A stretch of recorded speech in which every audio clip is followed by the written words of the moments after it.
Good afternoon. I hope you all had the opportunity to pay your respects to the brave men and women who have given their lives for our freedom yesterday on Memorial Day. I want to begin by recapping the incredible historic trip that the President and the First Lady have just concluded, because it truly was an extraordinary week for America and our people. In just 9 days, the President traveled across Europe and the Middle East and interacted with nearly 100 foreign leaders. It was an unprecedented first trip abroad, just 4 months into this administration, and it shows how quickly and decisively the President is acting to strengthen alliances, to form new partnerships, and to rebuild America's standing in the world. We've never seen before at this point in a presidency such sweeping reassurance of American interest and the inauguration of a foreign policy strategy designed to bring back the world from growing dangers and perpetual disasters brought on by years of failed leadership. President Trump started in Saudi Arabia, beginning his first foreign trip as president in the nation that's the custodian to the two holiest sites in the Islamic faith.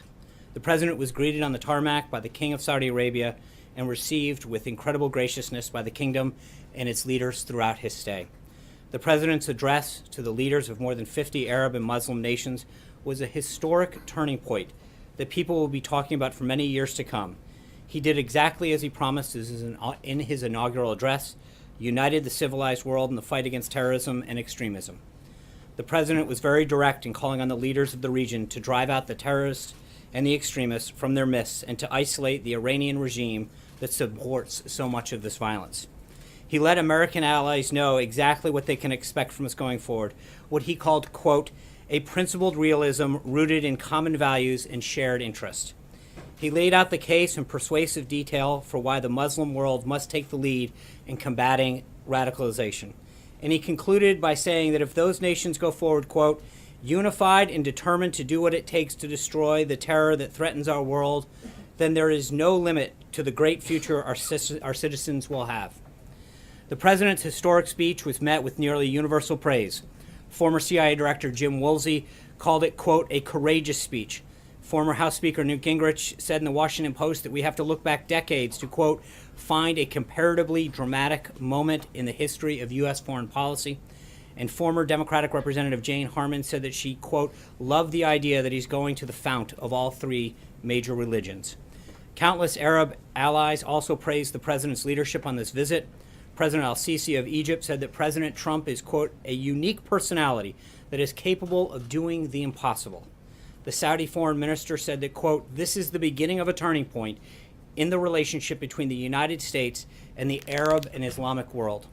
King Salman and other key allies also gave extraordinary speeches at the summit, underscoring just how much President Trump has done to rally the world against terrorism.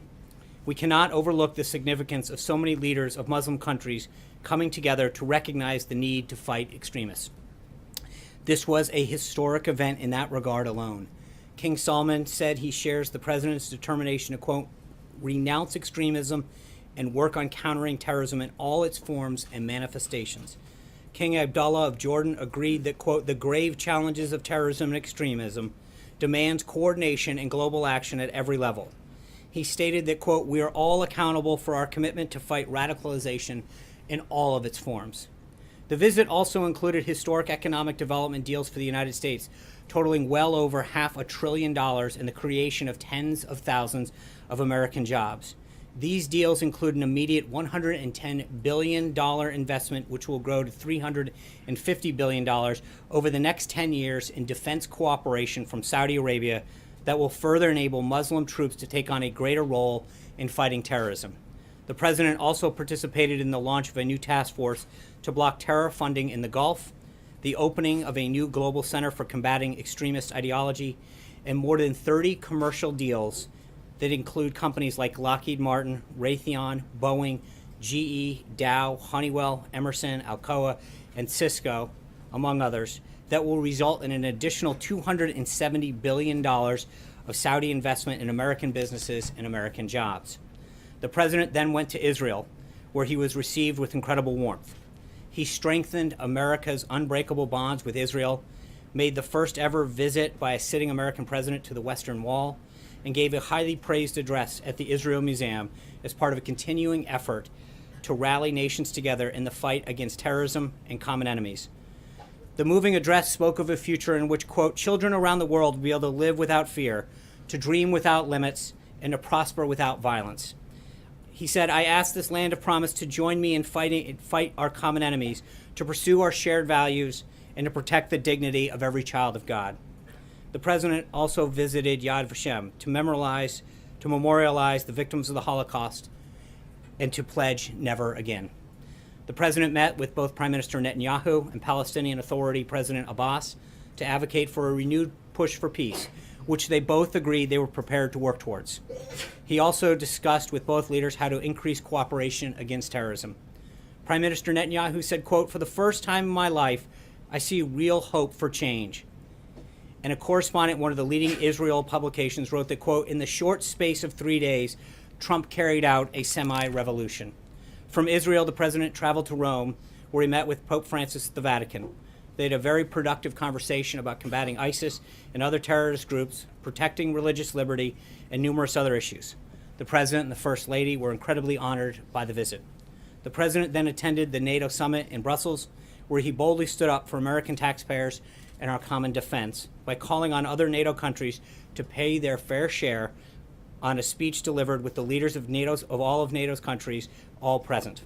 Hardworking Americans saw a leader represent them and their security on the international stage. The president also urged NATO to adapt the alliance to more effectively combat terrorism.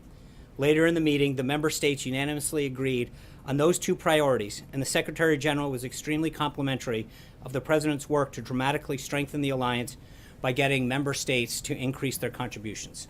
Finally, the president traveled to the G7 summit in Sicily, where he and other leaders discussed how to better promote prosperity and security for each of their countries. Those meetings were marked by outstanding success that we see reflected in the communique that was issued. They include a strong statement that G7 nations will stand against unfair trade practices and a commitment to fostering a true level playing field. The G7 leaders also endorsed the right of sovereign nations to control their borders and endorsed in that communique the policy outlined by President Trump to seek resettlement of refugees as close as possible to their home countries so that they can be part of an eventual rebuilding. This language on migration and refugees was a major shift in policy towards the shift of the president. The G7 formally also condemned the use of chemical weapons, and needless to say, the president's leadership was critical in setting those priorities for the nation. In addition, the president also met with Prime Minister Abe of Japan. The two agreed on the need for enhanced sanctions with respect to North Korea. The president concluded his trip with an address to the service members and their family at Naval Station Sigonella to thank them for their service on Memorial Day weekend and to deliver another strong message about the unity in the fight against terrorism. Then yesterday, President Trump spoke at Arlington National Cemetery for Memorial Day services and visited the grave sites of many of our fallen heroes. This was an extraordinarily successful and historic 9-day trip the president took. He accomplished the return of a strong America to international affairs, rallied civilized nations of the world against terrorism, took real steps towards peace in the Middle East, and renewed our alliances on the basis of both shared interest and shared burdens. The trip sets the stage for a much more safe and prosperous nation here at home and a more peaceful world for all. We're back at home now, and the president and his cabinet are moving full steam ahead on the president's agenda. As the president noted this weekend, his plan for the most significant tax reform in decades continues to progress, led by Secretary Mnuchin and NEC Director Cohn. While the president was away, the team here held several meetings with members in leadership. In particular, Secretary Mnuchin met separately with the House Ways and Means Committee, Republican and Democrat members, the Freedom Caucus, and the Republican Study Committee. The vice president also discussed tax reform with multiple members and with leadership during his regular visits to Capitol Hill. We'll begin holding industry listening sessions next week, providing an opportunity for business leaders and job creators to give us their inputs on what reforms are necessary to allow us to grow jobs and the economy. This morning, the president met with Environmental Protection Agency Administrator Pruitt. One of the topics that they discussed, of course, was the president's upcoming decision on the Paris Climate Accords. As I've told you overseas, this is the subject that the president is spending a great deal of time on, and one that he spoke to the G7 members about during their meetings. Ultimately, he wants a fair deal for the American people, and he will have an announcement coming on that shortly. Also today, the president's trade representative, Ambassador Robert Lighthizer, is having several meetings with representatives from the Vietnamese government, including the Prime Minister and the Trade Minister, ahead of tomorrow's visit between the president and the Prime Minister. U.S. Trade Representative will have readouts on those meetings available for you this afternoon. Ambassador Lighthizer will also be speaking at the Chamber of Commerce Gala this evening for the Vietnamese Prime Minister. That speech should be available via the U.S. Chamber's Facebook page. During his speech, Ambassador Lighthizer will highlight the developments of our bilateral relationships with Vietnam over the past 2 decades, while underscoring the work ahead in addressing the challenges presented by the recent sharp increase in our trade deficit with Vietnam. As the President has made abundantly clear, trade deficits and unfair trade practices have disproportionately hit American workers. Through a robust and varied trade agenda, this administration is strengthening our important relationships with partners like Vietnam by leveling the playing field for American businesses throughout the world.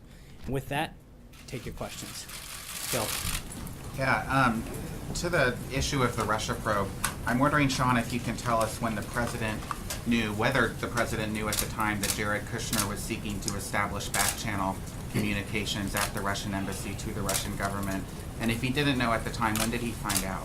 I think that assumes a lot, and I would just say that Mr. Kushner's attorney has said that Mr. Kushner has volunteered to share with Congress what he knows about these meetings, and he will do the same if he's contacted or connected with any other inquiry. Did the President discuss it, though? I'm not going to get into what the President did or did not discuss, but what your question assumes is a lot of facts that are not substantiated by anything but anonymous sources that are so far being leaked out. Does he approve of that action?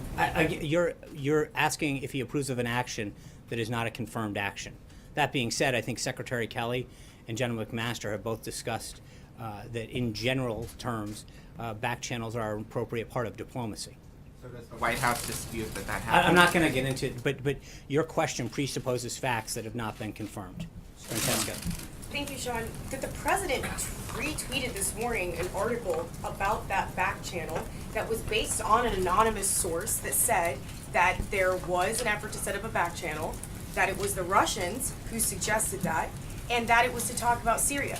Was the President not confirming that there was an effort and the facts that I just said? I think what I just said speaks for itself. But you said that first of all that the article was based on anonymous sources. Which it is.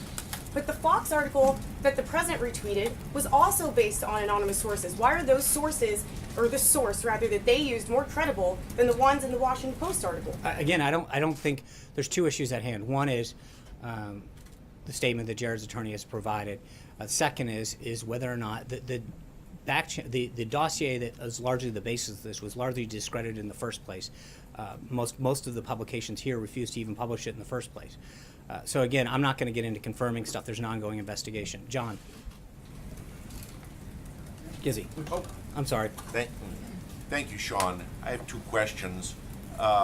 First, the President, for the second time in a month, retweeted his desire for the Senate to reduce the votes to pass anything to 51, which would effectively scuttle the filibuster for legislation as it has been scuttled for nominations. Is this something he discussed with Majority Leader McConnell or any of the Senate leadership before he tweeted it? I think the concerns that he's had with the pace of the Senate has been longstanding. Obviously, the use of the filibuster and the rules of the Senate are ultimately up to Senator McConnell. But I think that the frustration that he's had with the pace of some of the legislation and some of the obstructionist tactics that Democrats have employed, whether it's his cabinet nominees or other pieces of legislation, has been well documented. He wants to scrap the filibuster entirely as well. I think he wants to see action done, John. That's what the President wants.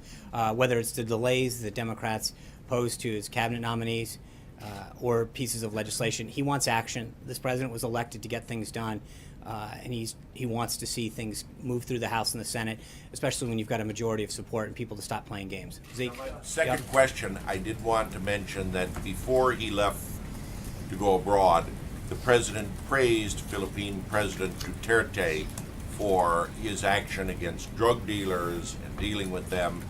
Various human rights groups have condemned President Duterte, saying that a lot of the executions of drug dealers have been done without trial. Does the President stand by his words of praise for the Philippine President? I think the President recognizes the need to combat drugs, but he also believes in human rights. It's something that he's worked with several countries. It's one of the reasons that he's reviewing the Cuba policy, et cetera. He wants human rights. It's something that's very strong to him. It's something that he's discussed in private with several countries. Zeke. Tomorrow is the deadline for the Jerusalem Embassy Act, the expiration of the last Obama waiver, the 6-month waiver. Has the president made a decision whether or not to sign another waiver? No. And so that decision will be made in the next 24 hours, presumably? When the president has a decision to make, we'll let you know. Secondly, we're also waiting on a few other reviews, both for the ISIS review as well as the Afghanistan review. Right. What is the status of those? You mentioned that Paris will be hearing this week. The president said, what about the other two subjects? I think on the Afghanistan review, he's still reviewing that from the Department of Defense. When we have an announcement, we'll let you know. Sarah. John, the president tweeted on Sunday that he thinks Republicans should, quote, add more dollars to health care and make it the best anywhere. What did he mean by that? Well, there's a lot of savings that are coming out of the repeal and replace effort right now. I think we're at $119 billion that we saved through the president's efforts. And I think that health care has been something that the president's been very clear on throughout his time as a candidate, through his presidency, to make sure that the American people get the care and the accessibility that they need. He understands how important health care is, and the bottom line is he's going to do whatever it takes to make sure that people have quality, accessible health care. More dollars, did he mean to the high-risk pools? Did he mean to the cost-sharing reduction payments? Where did he want to I add think them? this is the bill's in progress. Obviously, it's in the Senate right now, and he's willing to work with them to do what it takes. Olivier. John, following on one of Zeke's questions, Afghanistan's now the country's longest war. How much more American blood and treasure is the president willing to expend, and does he think it's a winnable conflict? I think the conflict that he wants to defeat ISIS. He wants to defeat Al Qaeda. He wants to defeat threats, to defeat terrorism. I think I just read to you throughout the trip that was the common thread, the uniting the Muslim world, talking about it with Prime Minister Netanyahu and President Abbas, talking about it even with the Pope, that wherever he went on this 9-day trip, protecting our country, protecting the world's people was at the front of that discussion. And I think he wants to do whatever he has to do to make sure that our country is safe and our people are safe. That's why he's asked for this review. Hey, Sean, let me ask you a couple, if you don't mind. First, on tax reform. The president tweeted over the weekend that it was going, quote, very well. You just used the word progress. However, Republicans on the Hill still appear to be divided. The president tweeted today that maybe they should reverse the filibuster rule. So I'm wondering what the progress is and what is it that is going very well at this point in time? I think the reception that Secretary Mnuchin and others on the staff have gotten from leadership, members of the House Ways and Means Committee, Senate Finance, et cetera, has been very welcoming, as well as in the business community. But I think obviously part of as I just mentioned to the previous question, part of the reason that he is frustrated with the Senate rules is because when there is a majority of support on key issues or key people, as the case was in the confirmation progress, he thinks it's standing in the way of progress that the American people have asked for. Let me ask you about the FBI director. Before the foreign trip, Joe Lieberman was the leading candidate identified by the president. Mr. Lieberman's out. Where does the FBI director search stand? John Pistol, is he at the White House interviewing today? Is he the leading candidate at this point? The president will be meeting with 2 additional candidates this afternoon, both Chris Wray and John Pistol. When the president feels as though he's met with the right candidate, he'll let us know. But he'll meet with candidates today and continue to do so until he finds the right leader. Are they two finalists at this point?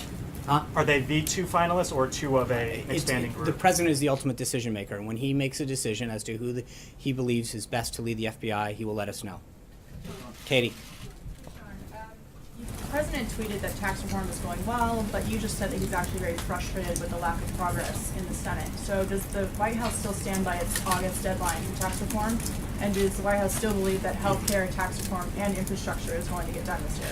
So just so we're clear, there's 2 separate issues, right? One is, I think the talks that Secretary Mnuchin and other members of the staff have had and the reception that they've gotten to the president's bold tax reform proposal is extremely welcoming. I think the president in general finds it frustrating the way how the Senate operates. And again, I'm dating this back to the holdup that they had on some of these unbelievably well-qualified nominees. So we don't want to mix those 2 issues together. But I think he feels very encouraged by the reception that he's gotten to tax reform. Secretary Mnuchin, who had made the comment about August, had talked about, while that was a goal, that we'll continue to work as hard as we can to get it done. But we've got a pretty bold agenda. He's still pushing hard on health care. Infrastructure is a priority of his. So the president's legislative agenda is in full swing. Yeah. No. Where do you see the state of the U.S.-German relationship right now, and how important is that relationship to the White House and the president and the American public? I think the relationship that the president has had with Merkel, he would describe as fairly unbelievable. They get along very well. He has a lot of respect for her. They continue to grow the bond that they had during their talks in the G7. And he views not just Germany, but the rest of Europe as an important American ally. During his conversations at NATO and at the G7, the president reaffirmed the need to deepen and improve our transatlantic relationship. And how did he view her comments that she felt that Europe could no longer depend on the United States? Well, respectfully, that's not what she said. So since you're misquoting the chancellor, let me read what she actually said. She said, "The time when Europe could rely solely on others is somewhat in the past.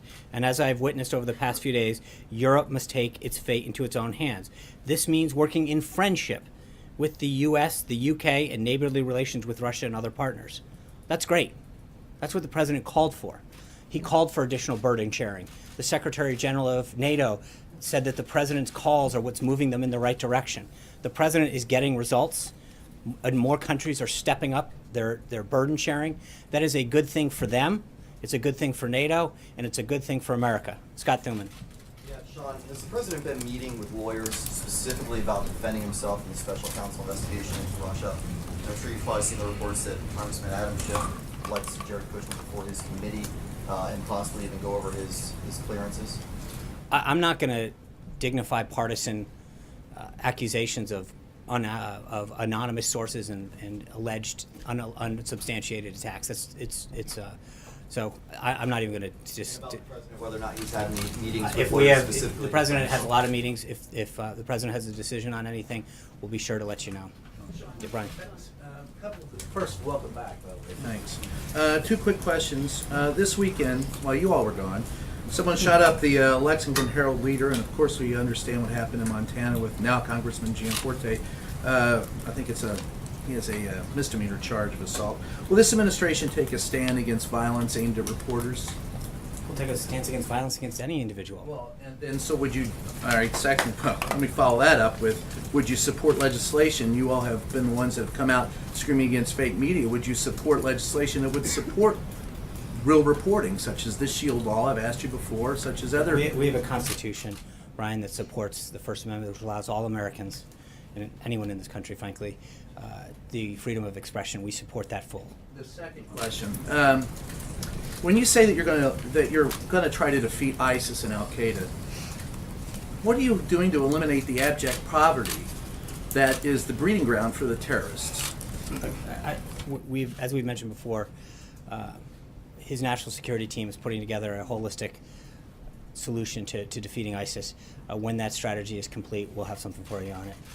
So you said that a back channel is an appropriate part of diplomacy. I didn't say that. I said that Secretary Kelly and General McMaster have both commented on that. Can you add more to that? Well, how is it that it's appropriate for someone who's a private citizen, not sworn in as an official of the U.S. government, to conduct any kind of negotiation or diplomacy with a foreign official? Again, I would just refer you to both the comments that Secretary Kelly, General McMaster have said about how they can be an important tool in diplomacy. But at the time, there was no one who was close to the president who was working in an official government capacity. How is that appropriate? Again, I think that both of those individuals who are steeped in national and security and foreign policy have said that that can be an effective tool, generally speaking, in diplomacy. Shannon. I know the president hasn't made a public decision on the Paris agreement, and I know you don't want to get out ahead of him, but on the more broad issue of climate change, can you say whether or not the president believes that human activity is contributing to the warming of the climate? Honestly, I haven't asked him. Okay. I can get back to you. And do you feel like that is a decision he's still trying to make? I don't know. I honestly haven't asked him that specific question, so I would feel... Just real quick on healthcare to follow up on a question back there. So as part of the tweet about wanting to add more money to get better health care, would the president consider putting back some of the Obamacare taxes that were taken out of the health bill as it goes into the Senate? Would he be in support of keeping taxes in there to help pay for health care? Again, that negotiation is ongoing with the Senate, and I don't want to presuppose what the president may or may not want to do. Deborah. Let me finish, please. Thank you, Sean, for calling on me. Angela Merkel's quote, "We Europeans must really take our destiny into our own hands." How did the president react to that? And will this have any effect on what he wants to do, what he decides to do with Paris?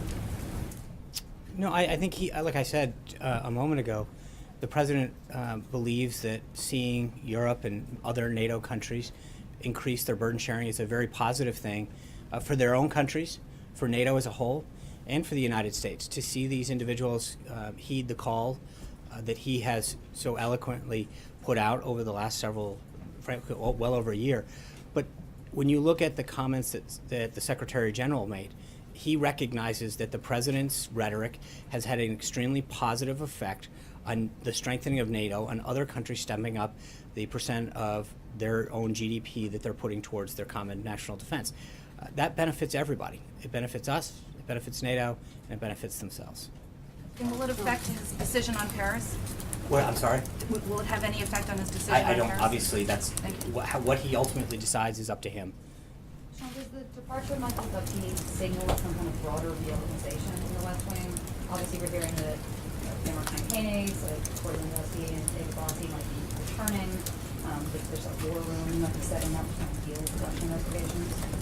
I don't think so. I think the president is very pleased with his team, and he has a robust agenda, as I've just outlined, that he looks forward to working with Congress to get done to achieve results for the American people. Is the White House considering changing how you communicate the president's message at all? I mean, be it him communicating directly more or different phases of the podium? Well, I don't think that there's anything that we haven't said before about how, the president has a unbelievably qualified cabinet, and we've utilized them a ton in the past. If we can continue to do that on key issues, we're going to do that. Ultimately, the best messenger is the president himself. He's always proven that he is the best messenger, not just for what he wants to articulate, but that the American people resoundingly chose him as their president because he understands the frustrations and concerns and values of the American people, and he is probably the best person to communicate that. Do you think that he is happy with the messaging that's been done thus far? I think he's very pleased with the work of his staff. I think that he is frustrated, like I am and like so many others, to see stories come out that are patently false, to see narratives that are wrong, to see quote-unquote fake news. When you see stories get perpetrated that are absolutely false, that are not based in fact, that is troubling. And he's rightly concerned. Can you give an example of fake news, Sean? Can you give absolutely. us an example? Jim, I'll give you an example. Please. Sure. Friday, the president was having a great discussion at the G7, and someone from the BBC and ultimately an incoming reporter from the New York Times retweeted that the president was being rude by disrespecting the Italian prime minister. And when in fact you all in every one of the meetings that we sit in watch the president with that one earpiece that's been used by other presidents. And yet the president did a great job at NATO, building stronger bonds at the G7, increasing America's presence around the world. And that's the kind of thing that the BBC and ultimately the reporter who's now joining the New York Times push out and perpetuate with no apology. What, you're shaking your head, Peter. I mean, it's true. You did it.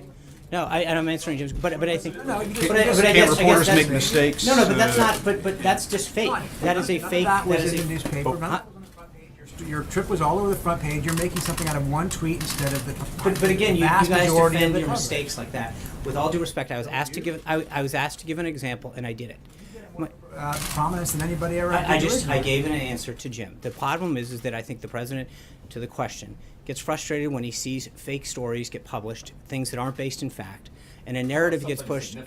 That's just so minor. So that's just, well, with all due respect, I think when you see instances like that get perpetrated over and over again, that is frustrating. I'm not here. I didn't come here with a list of things, but I think that there's well, thank you. I appreciate it. What you get to decide what's big and what's not. I think there's a lot of the stuff that has gotten pushed out based on unnamed, unaccountable sources that is very troubling. And I think when you see the same kind of thing happen over and over again, it is concerning. And I think the president has fought very hard to bring back jobs. You, as I mentioned, you had over $500 billion of investment that's coming in that's going to grow jobs, grow our economy, That should be a big story. The president's results when it came to fighting terrorism was a big thing. The idea that we're standing up a global center to fight extremism in Saudi Arabia that's uniting Muslim countries, that's a big deal. I think reports that there's going to be an overhaul of the communications Wait, operation how or fake news. that's where the question. I know. So now you want to come back to that. What I'm telling you is that the reason that the president is frustrated is because there's a perpetuation of false narratives, a use of unnamed sources over and over again about things that are happening that don't ultimately happen, and I think that is troubling. Thank you guys very much. I appreciate it.